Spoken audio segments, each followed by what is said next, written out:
Good evening, everyone, and welcome to SocialFlight Live. I'm Jeff Simon. We have such a wonderful show for you this evening. Meredith Bagby is here, and we are just going to talk about the wonderful astronaut class that really redefined space travel and diversity, and it just changed so many things. And her book is truly wonderful. So we'll be getting to her in just a moment, and I am just thrilled that she is here with us. Before we get started, a few things. First of all, we just completed a cycle of SocialFlight's Fly to Win Challenge, giving away a Lightspeed Zulu 3 headset, and we are now on to the next phase. I am so excited. We are giving away an Aspen E5 electronic flight instrument. And so all you need to do is get the SocialFlight mobile app, or go to socialflight.com, get out there and fly, check in at any airport. Even if you just go once and check in, you are entered in to win that Aspen E5.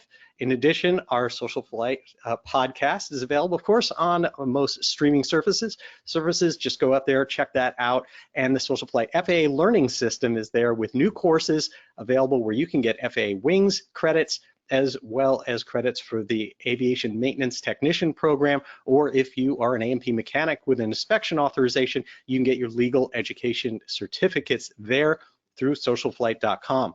Tonight's broadcast is brought to us by U Avionics, their AV30, AV20, Sky Beacon, Sky Sensor, all their ADS-B products. They're just fantastic, and you can see them in our web series, building the T51 Mustang behind me that actually has that, and then also we're installing it in our Bonanza. Now, I do want to take a moment out tonight to recognize some recent news that is quite tragic. Remembering Treat Williams. Treat was an iconic and talented actor, writer, and passionate grassroots aviator. He's been a guest on this show multiple times, and tragically, he was killed yesterday in a motorcycle accident near his home in Vermont. He was a truly remarkable person who touched countless lives, and I considered him a close friend, and he will be dearly missed. The world is an emptier place without him, and I just wanted to say that and send that message out there to anyone who had any contact or just knows him, to keep him in your thoughts, and of course his family during this very, very difficult time. Despite this sad event, tonight's show is, in its essence, about hope and change, and how tragedies are overcome, because the space shuttle program really was one that embodied so many different things, but tragedy and overcoming things and change is a part of what we will certainly be discussing tonight, and I think it's relevant at a time like this. Our guest tonight is Meredith Bagby, author of The New Guys, the historic class of astronauts that broke barriers and changed the face of space travel. Meredith is a nonfiction writer as well as a film and TV producer with numerous compelling titles to her credit. She was a senior film development executive at DreamWorks, a political reporter and producer for CNN, and a teaching fellow at Harvard's Institute of Politics. Her story about the amazing NASA astronaut class of 1978 is one of the most fantastic books I have ever read. And one of its subjects, Fred Gregory, was a guest here on the show. You can see that on SocialFlight's YouTube channel. Let me bring her on the line now. And please help me welcome to SocialFlight Live, Meredith Bagby. Hi, Meredith, how are you? Hi, Jeff. Thank you so much for that wonderful introduction. I appreciate it. Oh, it is so well deserved. I want to hold up your book here because, you know, we're obviously going to talk a lot about it. This is, I mean this sincerely, this is one of the most wonderful books I have read. Wow, thank you. And I read a lot of books. I get sent quite a few, but I can tell you, you can't put it down. It tells a true story that is just, there's more to every, I think you have 5 books put into one, probably one book for each person that's actually in it. Tell me how this started. You've written on a bunch of different subjects. What is it that brought you to the 1978 astronaut class? It's actually the story started a long time ago for me. When I was a kid, I grew up in Florida, and my teacher, my fifth grade teacher, applied to be the teacher in space, and he got pretty far. Of course, he didn't get it, but Christy McCullough did, and we spent the year, though, learning about NASA and going to the Cape. And, when Challenger launched, I was one of the millions of kids that watched it live, and we were out on a field in Florida. And of course, that always stayed with me. And years later, when I got into film and storytelling, I was researching something totally different. And what I found this little detail, which was that 4 people in the class of 1978 died on Challenger, along with Krista McCullough. And I was very curious about this class. It was the class of 1978, and 78 was really an interesting moment for NASA because it was the first time that women and people of color were recruited to become astronauts. Before that, it had been all white military men who were recruited to be astronauts. So this is the first time women got to do it, and people of color, and lots of civilians, people who were scientists. And in part, they got to do it because the shuttle, which was NASA's newest vehicle, was larger than any other space vehicle that NASA developed, and it could take not just pilots, but also civilian scientists up to do experiments. And I was just fascinated by this class, which had so many firsts in it, including the first American woman to space, the first African American to space, the first Asian American to space, the first Jewish American to space, and on and on. So I had to write about this class. It was just captured my imagination.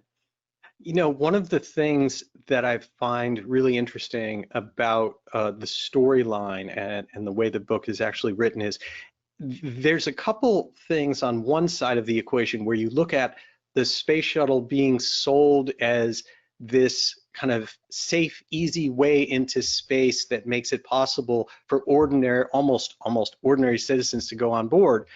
And then this idea that we're going to make a mission of diversity, that in itself, when you say that and you think about it, can very easily lend itself to saying that we're going to lower the bar and we're just going to do diversity for diversity's sake and these types of things.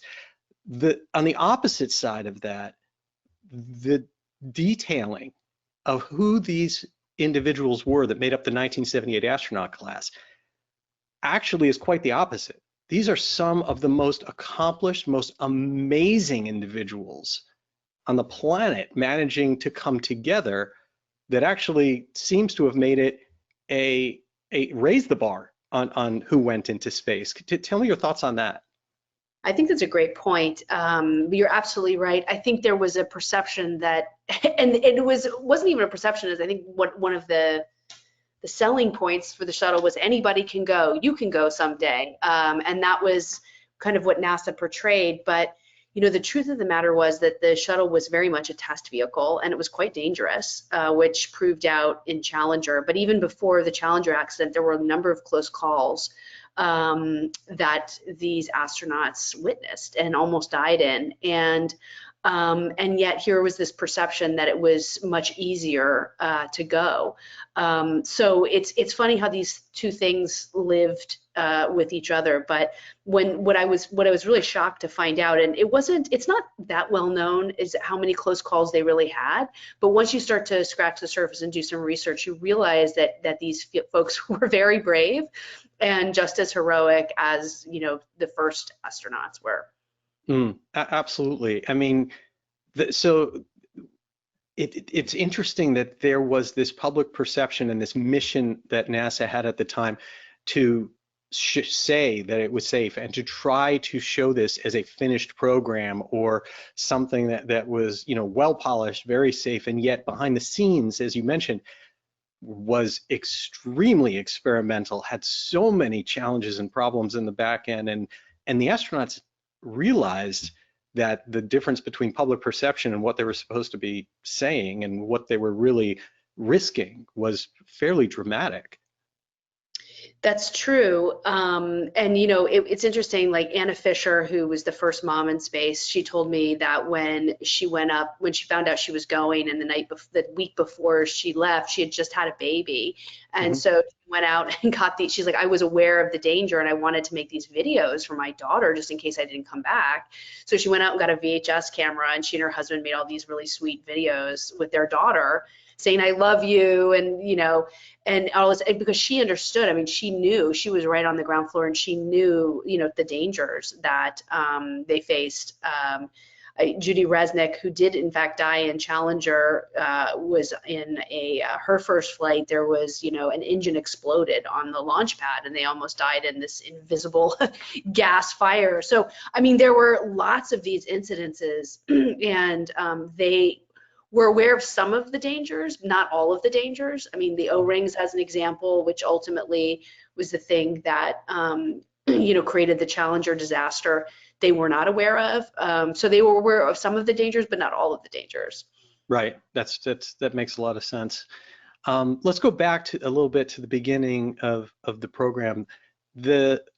Another item that I think is interesting about NASA as a whole is it really seems to have been a fairly significant turning point that back in 1978 that prior to this, NASA was very, very focused on only being a military track towards being an astronaut and 100% like the classic, the gotta be the right stuff, superhuman, pilots that are specifically and only white men from, a specific branch of the military. And breaking that barrier did not get support even from some of those astronauts. Yes, that's true. There was a lot of resistance at the time.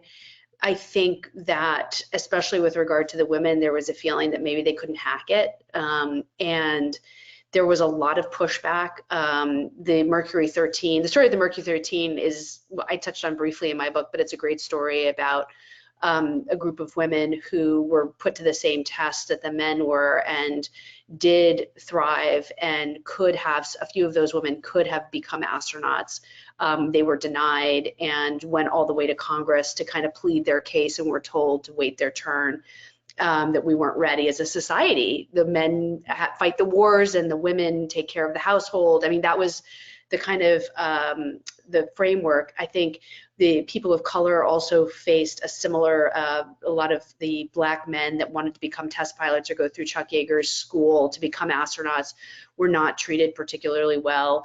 And so they were denied entrance. And it wasn't really until Congress, the Civil Rights Act passed, and then Congress forced NASA under scrutiny to open their doors to women and people of color that had happened. But they had to be forced. Now, once NASA did do it and they accepted it, they were actually quite welcoming to this particular class of the class of 1978, very welcoming. So I thought that was a really good turn of events. Yeah, it's an amazing turnaround, and I also found it fascinating that that this wasn't just kind of like storytelling of how difficult it was. These were people who testified in front of Congress saying, women cannot do this and should not do this, and African Americans cannot do this, should not do this. Yeah, but it was pretty open. It was an open conversation, and some of it was hidden, but it was pretty open. It was pretty open. It was easy to find those records and hear those comments. It's not the kind of thing you could imagine hearing, these days, unless it's maybe at Thanksgiving from an ancient relative you don't really want opening their mouth too much. Hilarious. Yeah. So tell me a little bit. There's the storylines as you went through the book and decided kind of who to contact. Obviously, due to the disasters, especially of Challenger and Columbia, there are those that are living in that class and those that are no longer with us. What was it like putting together and doing research and connecting with some of these individuals?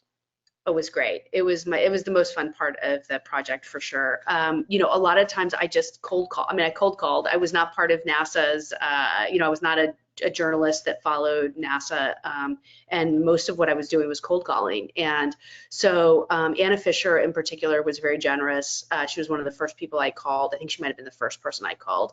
And she gave me a lot of her time and then helped connect me to a lot of the other astronauts and NASA administration, most of whom had, were in their 70s, 80s, and really fondly remembered the program and were just really generous with their time and talked, gave me a lot of time. I did hundreds of interviews, and it was for sure the most fun part of the book. That's fascinating, and I think one of the storylines that seems common through this, Fred talked about it when he was on the show also, was how NASA's PR department, their kind of media outreach with the woman who played Lieutenant Uhura, et cetera, literally the idea that we would publicize we're hiring for a role that people use colloquially as like, you're not a rocket scientist, you're not an astronaut, like, and yet here we are advertising for that. Can you tell me a little bit about that? Well, initially when NASA tried to recruit women and people of color, they didn't get a lot of response, and largely because the agency had denied those people in the past, or people didn't understand or think that it could be really true that they could become an astronaut. They weren't reaching the people they needed to reach, and so they got Nichelle Nichols, who played Lieutenant Uhura on Star Trek, which was very famous at the time, to start doing these PSAs. And all of a sudden they went from like dribbles to I think it was 8,000 or 10,000, I would forget now, applications. So all these applications started to flood in, and Fred was one of them. I mean, he saw her and was like, oh, Fred, and then also Ron McNair, who ended up becoming an astronaut, they saw her and they were really inspired. They're like, oh, if she's telling me to do it, I'm going to do it. You know what I mean? They really looked at her as emblematic of space and science fiction. Anyway, they loved her, and she was really an icon, and she really helped the process quite a bit.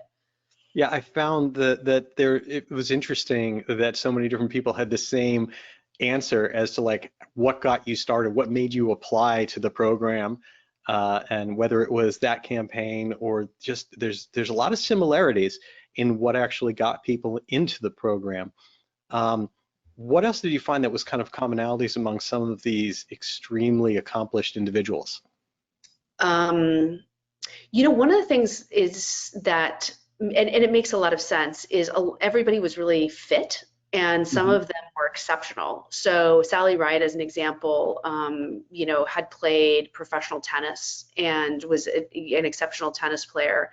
I think that physicality really helped her in what she ended up doing and becoming an astronaut. There is a physicality to it that's really important. And Kathy Sullivan is another one. She's an exceptional sailor and racquetball player. And Judy Resnick was exceptional pianist. And I think the dexterity that she got from that practice really helped. So I think that was, Ron McNair was a black belt in karate. So Guy Bluford, was a fighter pilot. Anyway, all of these, the physicality of them. And when you realize some of the things that they have to do, which is be physically fit to go up into space, but also when they get there, they have a lot of physical challenges. Spacewalking is one of them. When they go outside, they've got to, it's a physical exercise. I mean, it's a physical activity, and they've got to be really fit to do it. So I think that was the thing that was ended up being a commonality among everybody. Yeah, and there seems to also be some of that kind of right stuff in each of them when with each of the unique tasks. And so it could be like controlling the arm and the ability to do some of those things. There was a story about that, if you can tell me a little bit about. Oh, about the robotic arm. Yes. Yeah, it was interesting. The robotic arm, it's funny how all these details end up controlling people's fates, but there was a big, everybody wondered, there were 6 women chosen in this class. Of the 6 women, one of them was going to be first. Being first meant a place in the history books. It was a big deal. And, whether they overtly, said that they wanted to go to be the first, I think every woman in that class, they were all type A, they wanted to be first. And one of the things that helped determine who was chosen was the skill with the robotic arm. And the robotic arm was this, they call it the Canadarm. It was this, I think it was $100 million apparatus that would release, it helped release satellites into, or pull payloads out of the bay. And it was used for a variety of other things too. But anyway, knowing how to operate that and to release a satellite was crucial. And Sally Ride ended up being the first person chosen to go train, and she ended up being really, really good at it. Judy Resnick was second, and she ended up being really, really good at it. And when the contest came, I mean, when the decision came down, it was Judy and Sally who were really at the top of the list because of their ability with the robotic arm, and that all had to do with dexterity. It was like, you know, in a way like an Atari, a very advanced Atari module, but their dexterity and their ability to repeat the same thing over and over again and get it perfect really helped put them, you know, in the category of getting chosen. Yeah, you know, we need to remember, of course, that at the time, the computer automation that was on the aircraft was just ancient. Even at the time, it was already for safety purposes and other redundancy purposes old. And so there were a lot of skills and actual hand coordination and skills that were required in order to do this. And the book certainly chronicles a lot of that. One of the other things that is very, very interesting is it goes through, you go through in the book the real story of the kind of Rogers Commission and the investigation, what happened with Challenger. Can you tell us a little bit about that? Because we think of Sally Ride for, you know, what she accomplished kind of openly, but not so much for really understanding what took place throughout some of that. Sure. Yeah. I mean, for those who don't know, I'm sure most of your listeners do know, but you know, the Challenger, the cause of the Challenger accident was this faulty O-ring, and it was really the fault in the O-ring sat in the joint of the solid rocket boosters. It was really a solid rocket booster problem, and it was a design flaw. And these huge solid rocket boosters, which got the shuttle, the idea was that they were supposed to get the shuttle up into space, and then they would separate, and they'd fall back to the Earth, and then fall back to the ocean, and then NASA would then go out on these barges and tow them back in. Well, they got put together. They were very large, and the way they got put together and put back together using the O-ring joint. And these O-rings are these kind of like not plastic, but like kind of these rubber O's that kind of keep everything fastened together. They also keep the hot gases from escaping through the joints and leaking into the Challenger itself or the shuttle itself, or harming the external tank or any of the other things. So anyway, the O-ring joint system was faulty, and the gases did leak. This faulty design happened, and the O-ring leakage happened, the gas leakage I should say, happened many times before, I think over a dozen times before on other shuttle flights. Let me just interrupt. That is one of the things that's so fascinating, is that this wasn't just something that happened then, and you really, I want to hear from you also, you really detail the personalities and the engineers, one in particular, trying to get the word out, trying to call attention to this. It didn't have to happen. Yeah, there were, the one flight in particular, Ellison Onizuka, who was the first Asian American in space, he died on Challenger subsequently, but his first flight, there was a very bad case of it. And there was an engineer, Morton Feichel was the subcontractor who worked for Marshall, and they made the solid rocket boosters. They were out of Utah, and an engineer who worked with them, who was in charge, he was overseeing the solid rocket boosters being brought back on that particular mission, and he saw the soot, the burn through, and he jumped up and down, and he tried to get to his superiors, and he wrote all kinds of memos, and he just wasn't able to get the attention or to even have them pause in flying, take a pause. They didn't want to take a pause because, and that's a whole other, there was a lot of geopolitical forces, honestly, at play. Why they didn't want to take a pause. They didn't want to take a pause because the shuttle at the time was the only way the Department of Defense could get its payloads to space. They didn't want to take a pause because the government and the Congress and the president were expecting the shuttle to be a commercial enterprise, and they were selling space on the shuttle, there was so much pressure put on it, but the system itself, the shuttle itself, probably didn't have enough money to do all the things that it said it could do anyway. So there was so much pressure to fly, and they basically, I won't say that they ignored the issue, but they shoved it to the side and they said, we'll fix it later. And we'll come up. The reason they wanted to fix it later, honestly, was because to fix it, they had put a task force together. They realized it would cost a lot of money, and it would take them off their flight schedule for years. And it did. And after the shuttle, after the Challenger happened, it took them, I think it was 18 months to 2 years to get back to flight. And that's what it took, and that's what they told them it would take. They had to do it anyway. But anyway, the O-rings were a problem for a very, very long time. That said, the astronauts, we talked earlier a little bit about how the astronauts understood that there was a lot of danger associated. Well, they didn't know about the O-rings. They were never informed. Nobody I talked to said that they ever knew anything about O-rings.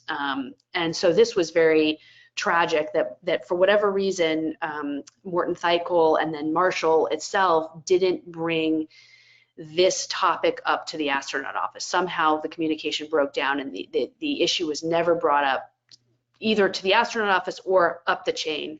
And so, so that is a long way of saying when Challenger happened, they didn't know right away that it was the O-rings, but they knew pretty soon.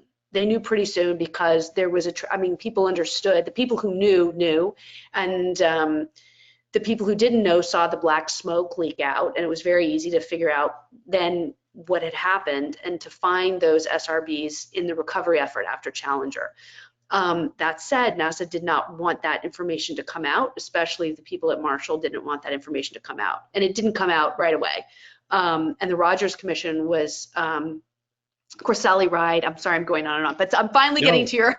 That's why you're here, and I'm the one that asked you to make it even deeper. Yeah. But I'm going to tell you the drama that is in this, detailing that story and putting you in the place, especially of the engineer who was just heartbroken and who knows what's happening, knew what was going to happen, and then saw it happen.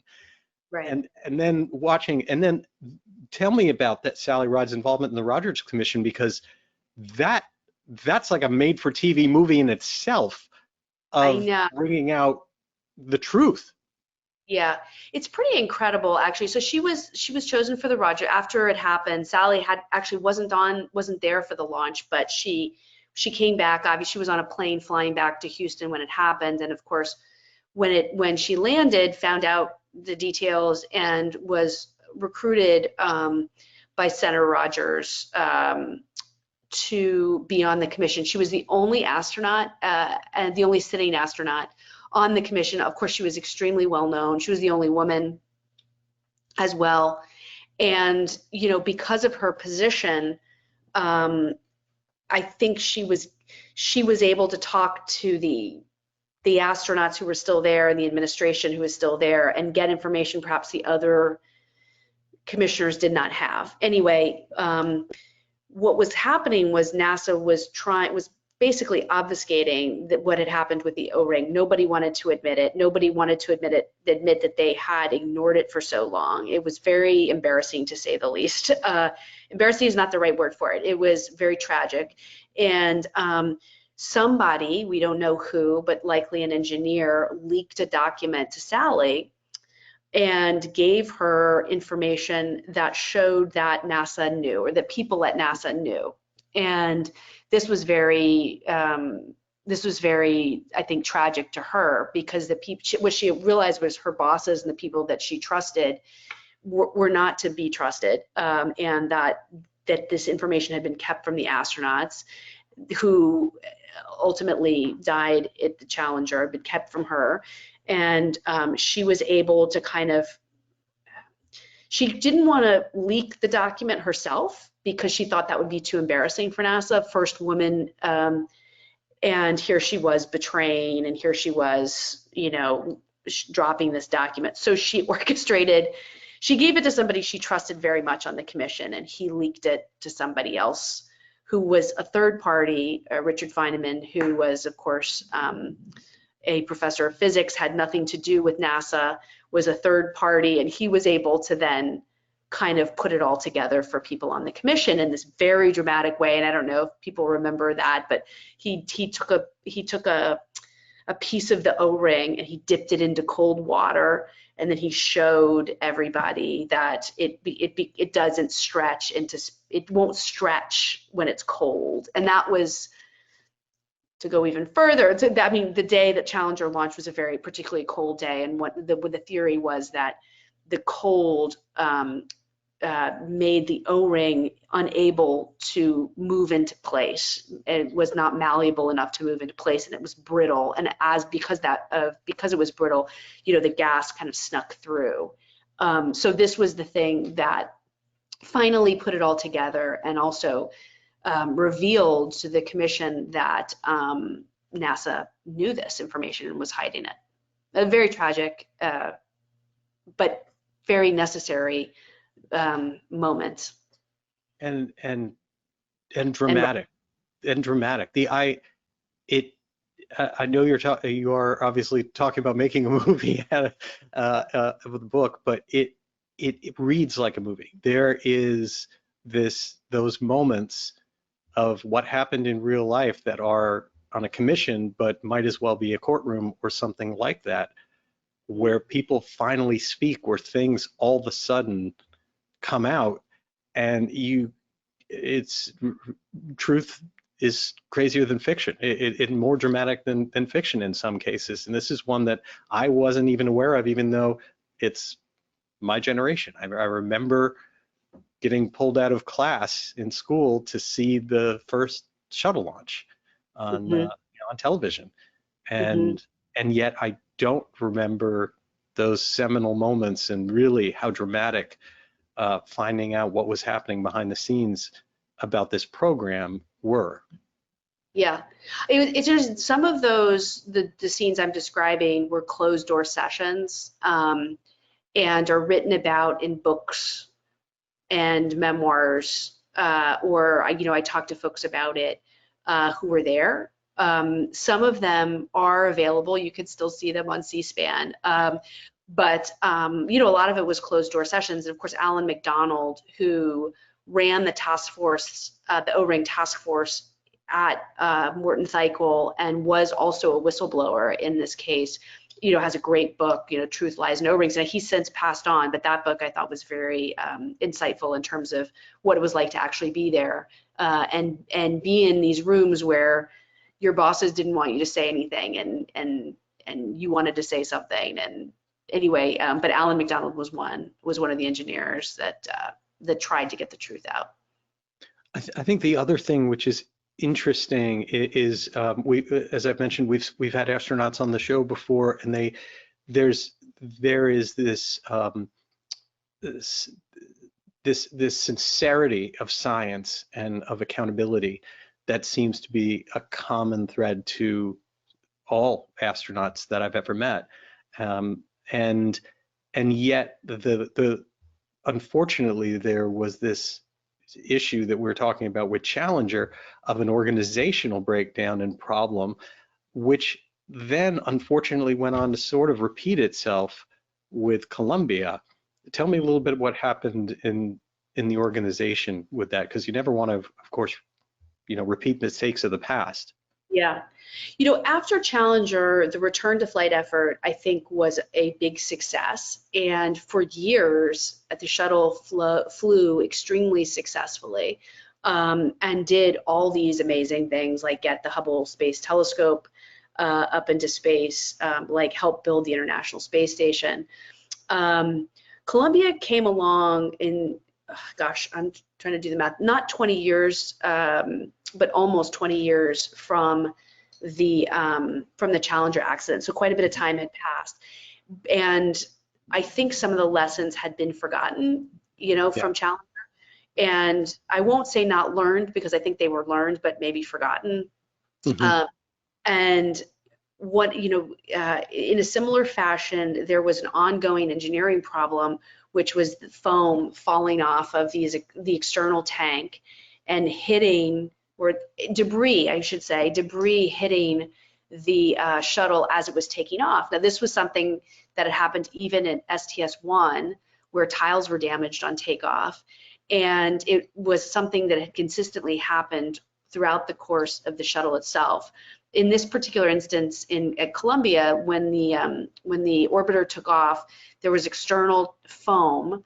The foam off the external tank hit and damaged the tiles, and the engineers that saw it, and especially that, they went back and they looked at the footage, were very concerned, because they said it was the largest piece of foam they had ever seen hit. They had seen things hit before, but this was it was like a briefcase size, and it was very large, and they were concerned about where it hit, which was like the underside, and where the shuttle has to come back in, and it's facing it's a heat shield, where the heat shield is, so they went up. Columbia went up. Columbia was a space hab flight, which was not an ISS flight. At this point, NASA is very, very concerned about building the International Space Station. We had a lot of promises, same kind of thing. We rushed a flight. We had a lot of promises to our international partners. We had to build things. We had to get the shuttle up. Space Hab was an experiment, was a science flight, and it was the exception to the ISS. Not a lot of people were paying attention to Columbia. People weren't even watching when it lifted off or came back. So when it came back, again, most of America had lost interest in the space shuttle. They weren't only space enthusiasts were watching it. And when it came back, of course, those tiles were missing, and in exactly the way that the engineers said that they were, and the accident happened, and it was incinerated as it came into it. Basically, the heat from reentry penetrated, it went right through the missing tiles, and it destroyed the orbiter. Now, while they were in flight, there were many attempts, much like Challenger, there were many attempts by engineers to get the attention of the administrators, and the administrators did not pay attention to their engineers. And so it was very similar to Challenger in that way. Once again, Sally Ride came back and was on the commission and said that this is an echo of Challenger. And by that time, I think this particular accident was sort of the death knell for the shuttle. And Sally, along with the other people on the commission, basically said, look, the shuttle is too dangerous. We need to look into other designs. And that was the beginning of the end for the shuttle. Now, it still flew until 2011 and did a lot of other great things, but it was the beginning of the end. Yeah, it's interesting to me. 86 was Challenger crash, as you mentioned, 2003, Columbia. And I think, obviously, the story is one of complacency, because you tell a story in the very beginning about how damage to a tile was so important that the decision was made to use a secret spy satellite to try to spot what the extent of the damage was. And yet 2003 comes along, and that isn't even on people's radar. Tell us that first story a little bit. It's a great story. The story of STS-1 is pretty awesome.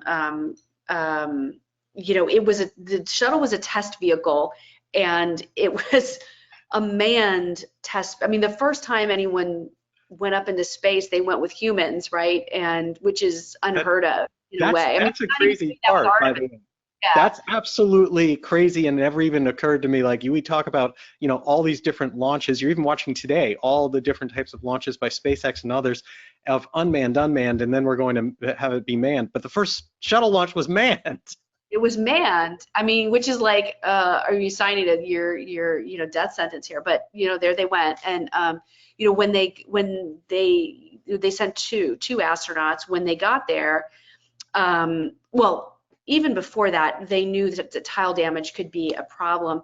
And Anna Fisher, who was in class 78, was asked, along with a group of other astronauts, to try to figure out if the tile got damaged, which they knew it might, could you do a repair on orbit? And she came back and said, if you want to do that or develop the technology for that, it's going to take millions of dollars, and we're going to push this thing another 2 years. And so the astronauts who were flying said, we don't want to do that. We're going to take the risk. We're dying to fly. Like, this is our job. Let us do it. So they went up, and of course they get there, and Bob Crippen, who's the pilot, opens up the payload doors, and he gets his first look at the damage. And it's definitely a moment that I think made his heart stop. And he said, oh, this is exactly what we were fearing. And they needed to know whether or not the tile damage was in a place that would have been dangerous for reentry. And so at the time, they got the Department of Defense. The Department of Defense had a role at NASA. They were planning on sending their own astronauts. They had a presence at NASA, and they had a language. They had a conversation. There was a conversation between NASA and the Department of Defense, an open communication. And so the people who were in the middle of that conversation said, well, we know that there are spy satellites up there that we've put up there. We're going to take if we get this cosmic ballet going where the shuttle passes this way and the spy satellite passes this way at exactly the right moment with the sun shining, we can take a picture. And they did it, it was like a miracle. I mean, it wasn't a miracle, but it was like a very awesome thing that they did. And so they did it. Not that many people really knew about it. It was because nobody was supposed to know that spy satellite was there. Anyway, they did it, and they let the astronauts know, hey, look, the tiles are not in a place that's dangerous to come home. You can come home safely. And they came home. So the same thing happened with Columbia. And of course, the engineers who remembered STS-1 said, let's go do the same thing. And there was this strange, I still don't understand it. I've read about it a million times. I do not understand why the administrator who was in charge basically put a stop to the request. And I think the best I can interpret it, it was she didn't want people to go around her, that she was uncomfortable with the office politics of it. And so she ended the request to the DoD that these engineers had made, and we never knew where the damage was or had any decent pictures of it, so that we could have told them, you're not going to make it home, say goodbye to your families, or let's try a rescue mission or anything. We just didn't have the knowledge. So I think that was very troubling. And it was something Anna Fisher actually was on a commission and researched that, and found it very troubling indeed that they didn't try the way NASA normally does. So. Yeah, and it's a story of politics, I think, at least even inter-office politics or something like that, more than anything else. It's amazing. Now you also have, of course, some much more lighthearted things, but it starts with those tiles.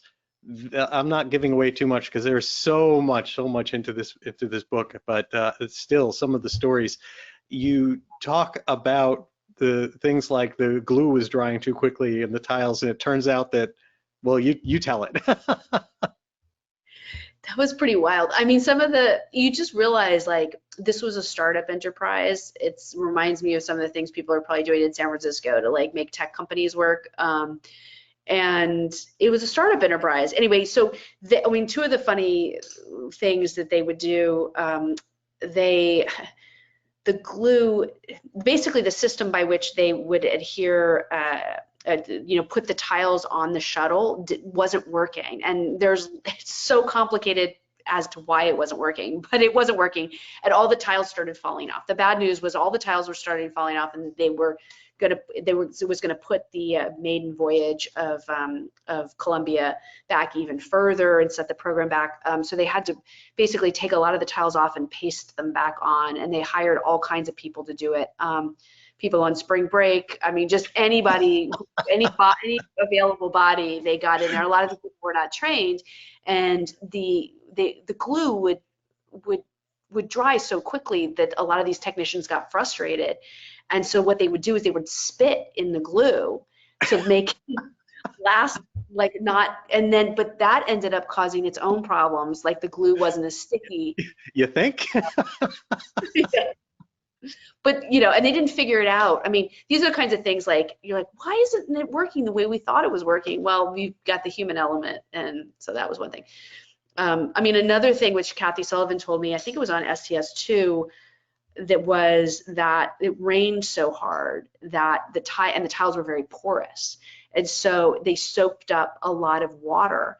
And as a result, the shuttle ended up being a lot heavier, which is a problem for thrust and a problem with, you know, when you're calculating how much power you need to launch this thing up in the air.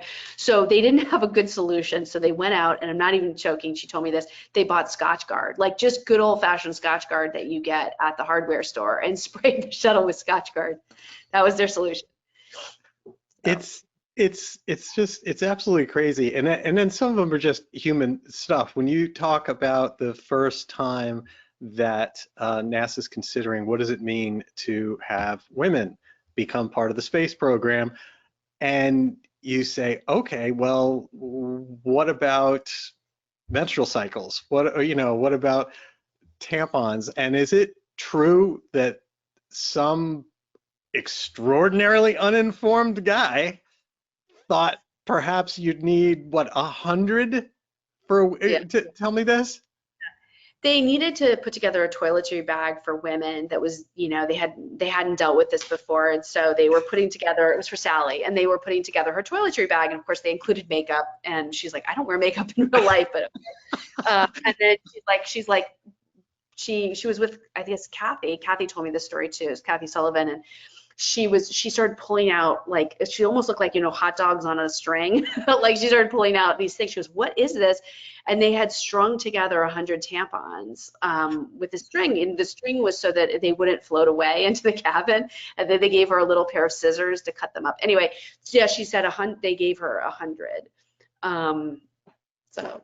Yeah, so someone had never ever been around women or had daughters or anything like that to decide that, well, you're going up for a week. What's that number? I don't know.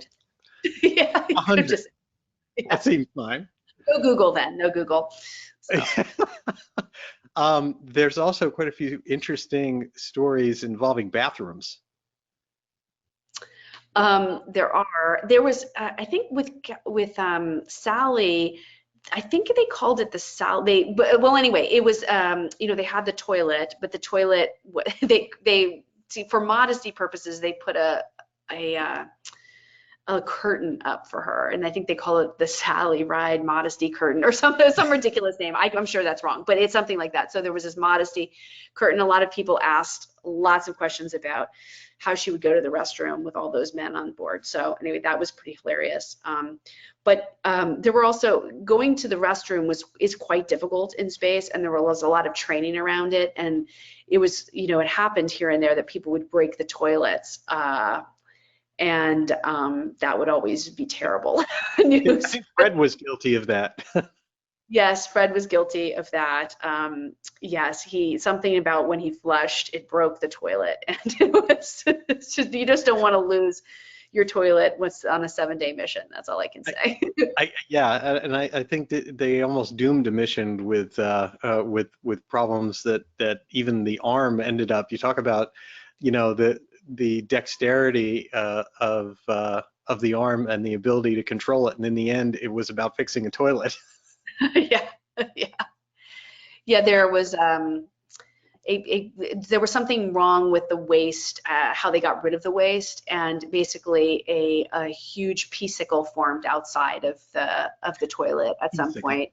They had to knock the pea-sicle over, melt it, whatever they needed to do with it, but eventually they ended up using the arm to knock it off, so it wouldn't damage during reentry. Yeah, it's amazing. Now, I'd like to cover some of the firsts because I'd like people really to know who makes up this. Obviously, Sally Ride, who's no longer with us, first American woman in space.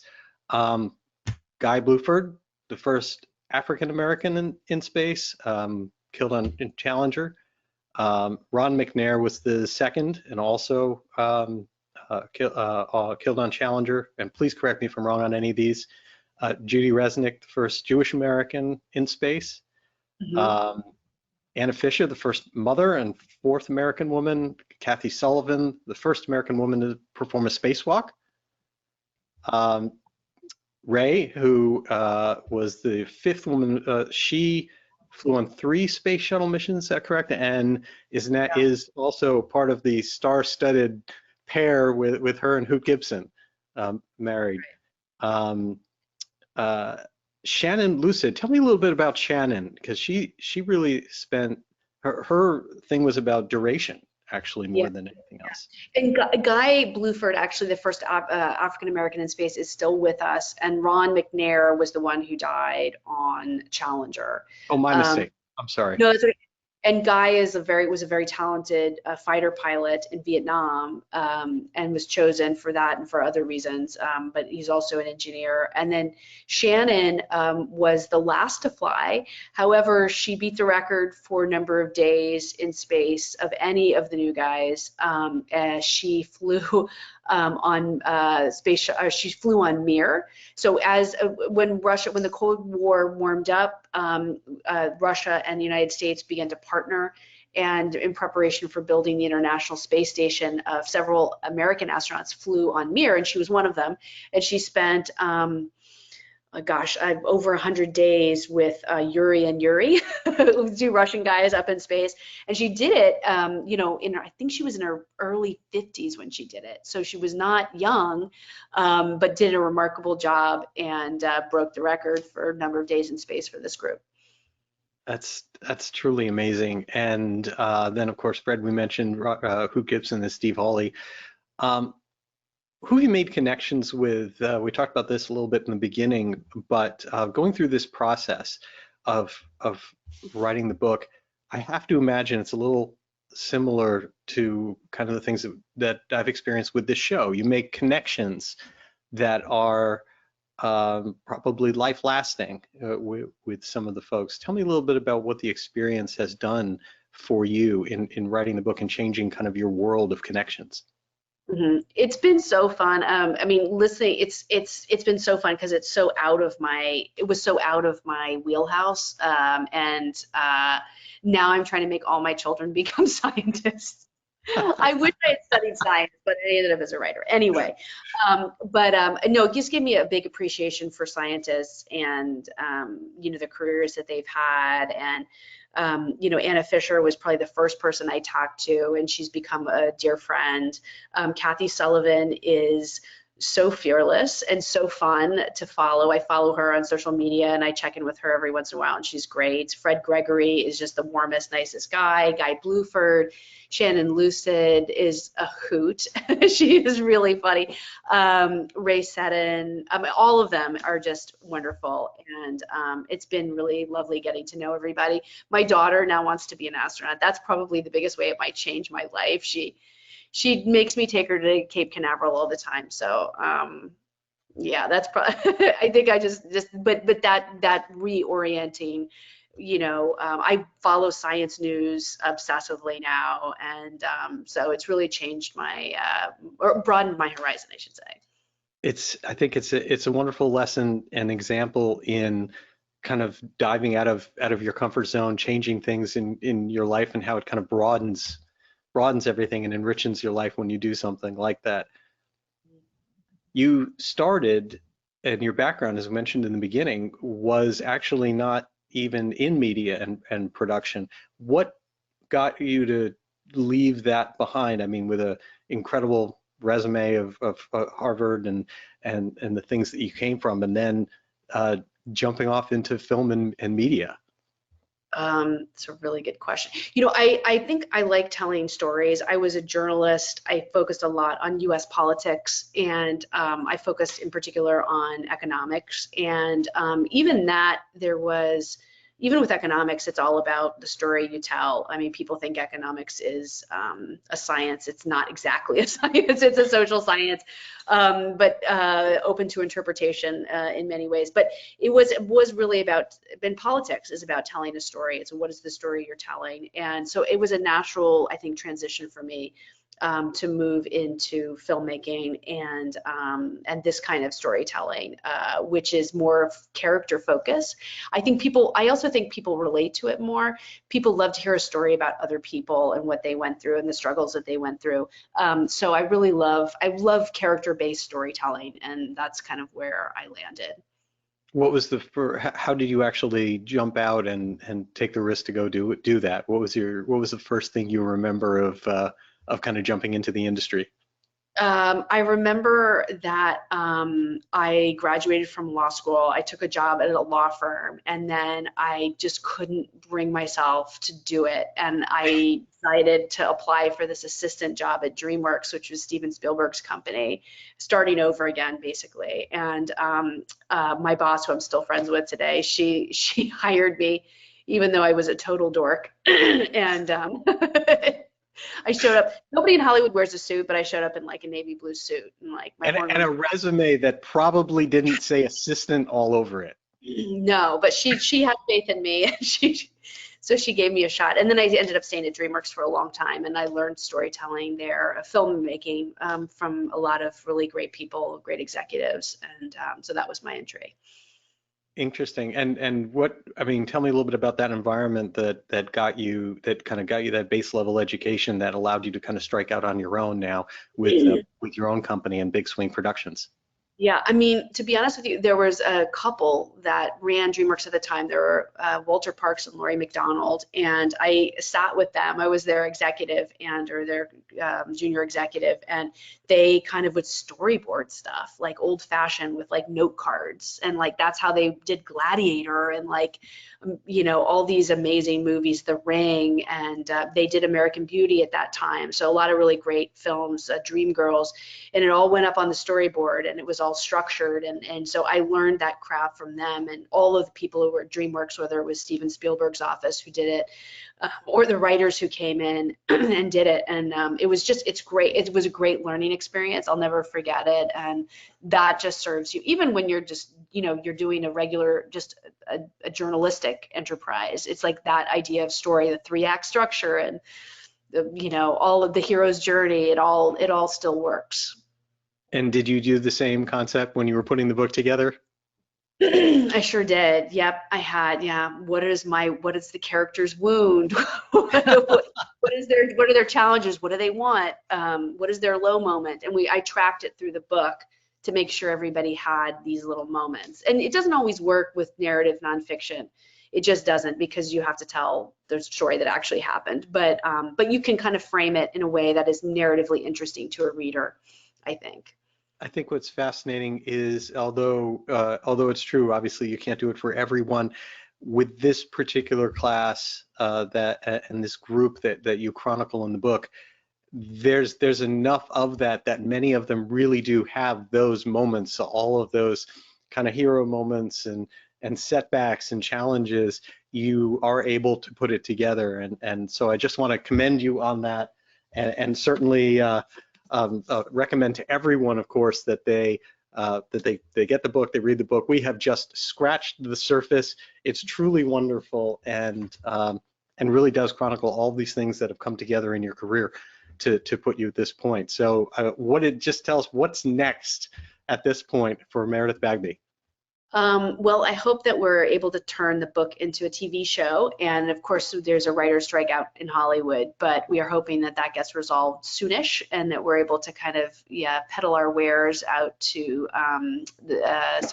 some studios out there, and then I'll probably turn my interest onto the moonshot, which is NASA's next chapter. I'm having fun kind of learning about the Artemis program and all the challenges that they're going to face, and the excitement around that. So that's my next project. Well, we will be eagerly awaiting your next project, and I can't wait to have you back on and talk about that one when that comes out as well. So just thank you so much. Thank you for making a wonderful book, and for coming on Social Flight Live tonight and sharing so many of these details with us. Well, thank you for such a thoughtful conversation. I really enjoyed it, Jeff. Absolutely. Have a wonderful evening. Thank you. You too. Good night. And thanks to all of you for taking time out of your evening to join us here on Social Flight Live. We'll be back next Tuesday, June 20th, with Brian Udell, the man who was ejected at 800 miles an hour, supersonic ejection in a fighter pilot, in a fighter aircraft, and lived to tell the story. It is fascinating. His life story is also fascinating, and he will be here next Tuesday at 8 p.m. The following Tuesday, on June 27th, F-117 stealth fighter pilot Thad Darger will be here, and he's a wonderful, wonderful individual, and I cannot wait for you all to meet him as well.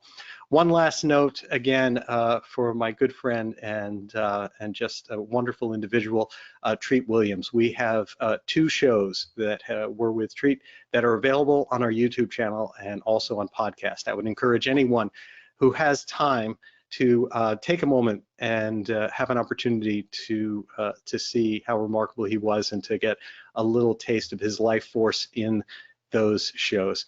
And until next time, I wish you all blue skies.